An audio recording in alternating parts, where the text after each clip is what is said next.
ସେତିକିବେଳେ ପ୍ରମୋଦ କହେ, ଆରେ ଆରେ ଛାଡ଼ ମୋ ସ୍ତ୍ରୀକୁ, ଇଏ ମୋତେ କୌଣସି ଧୋକା ଦେଇନି। ଏ ବାହାଘରର ପୂର୍ବ ଦିନ ମୋତେ ସବୁ କଥା କହିଦେଇଥିଲା। ଆଜି ପର୍ଯ୍ୟନ୍ତ ତାର ଏଠି ରହିବା ଯୋଗୁଁ ସମସ୍ତଙ୍କର ଭଲ ହେଇଛି। ଯଦି ସିଏ ନାଗୁଣୀ ହୋଇଥାଏ ତାହେଲେ ମୋର କୌଣସି ଆପତ୍ତି ନାହିଁ ତାକୁ ରଖିବା ପାଇଁ।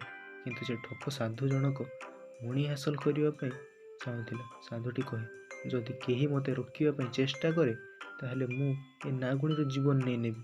ସାଧୁଟି ସେଠାରୁ ନାଗୁଣୀର ଲାଞ୍ଜ ଧରି ଯିବାକୁ ଲାଗେ। ପ୍ରମୋଦ ତାକୁ ରୋକିବା ପାଇଁ ବହୁତ ଚେଷ୍ଟା କରେ। ସାଧୁ ମହାରାଜ ତା ଆଡ଼କୁ ଏକ ଛୁରୀ ଫିଙ୍ଗି ଦିଅନ୍ତି। ସେତିକିବେଳେ ନଗ୍ନ ମଣିଷ ରୂପକୁ ଆସି ପ୍ରମୋଦ ଆଗରେ ଛିଡ଼ା ହୋଇଯାଏ।